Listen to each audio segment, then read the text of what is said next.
एखादा भक्त देवीला भजत असेल, देवाला भजत असेल,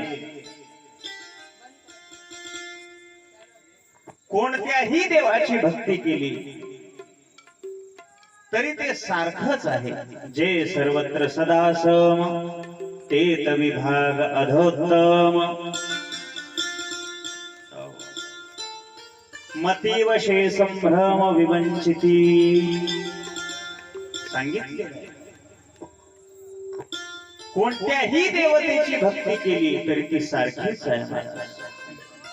यो यो याम याम तनुं भक्त श्रद्धयार्चितुमिच्छति तस्य तस्याचलां श्रद्धां तामेव विदधाम्यहम्. देवी देवी देवो देवी मीची पाही, हाही निश्चयो त्यासी नाही. भावो ते ठाई वेगळा धरिती. एखाद्यानं वेगळा भाव जरी धरला असेल, हा देव आहे ही देवी आहे, इको कमी करा, तरी तो सारखाच फल देणार आहे. संत महात्म्यांनी कधीच भेद केला नाही.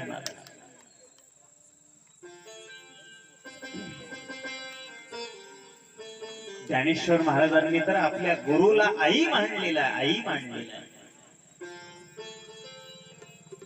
तुम्ही बघा ना, 12व्या अध्यायामध्ये भक्ती योगामध्ये आपल्या श्रीगुरूचं वर्णन करत असताना ज्ञानेश्वर माऊली म्हणायला लागले, ज्ञानदेव म्हणे तुम्ही संत ओळगावे की आम्ही.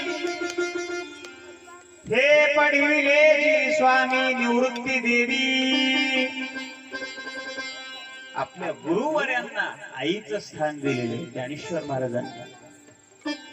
अतिशय अलौकिक अशा प्रकारचं संत महात्म्यांनी आपल्या गुरुला सुद्धा आईचं स्थान दिलेलं आहे.